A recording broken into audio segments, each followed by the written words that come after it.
China start அப்னா புத்தாக்கம், புது business, புது தொழில், புத்தொழில். அந்த புத்தொழில் செய்யறவங்களுக்கும் நம்ம ஊர் புத்தொழிலுக்கும் சைனால செய்யற புத்தொழிலுக்கு என்ன வித்தியாசம்னு பேசினார் அவர். சைனா புத்தொழில் என்னன்னு கேட்டீங்கன்னா இன்னோவேஷன்.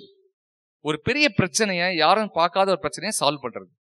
இன்னைக்கு காலையில நான் இங்க சார் இதுல தங்கியிருக்கும் போது எனக்கு ஒரு வாட்ஸ்அப்ல ஒரு மெசேஜ் வந்தது. இன்ட்ரெஸ்டிங்கான, நீங்க எல்லாம் சந்தோஷப்படுவீங்க. நம்ம ஊர்ல இந்தியால ஒருத்தர் கண்டுபிடிச்சிருக்காரு ஒரு இன்னோவேஷன். இந்த ஃபர்ஸ்ட் பாயிண்ட்டுக்கு என்னன்னா, பிளட் டெஸ்ட் பண்றோம்ல, போய் லேப்ல போயிட்டு பிளட் டெஸ்ட் பண்ணி நமக்கு சுகர் இருக்கா அது இருக்கா எல்லாம் செக் பண்றோம்ல ஹெல்த் செக்அப்ல.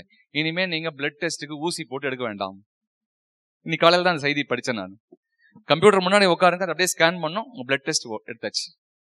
இது இன்வென்ஷனா இல்லையா? இது இன்னோவேஷனா இல்லையா? இததான் பியூஷ் கோயல் சொல்றாரு.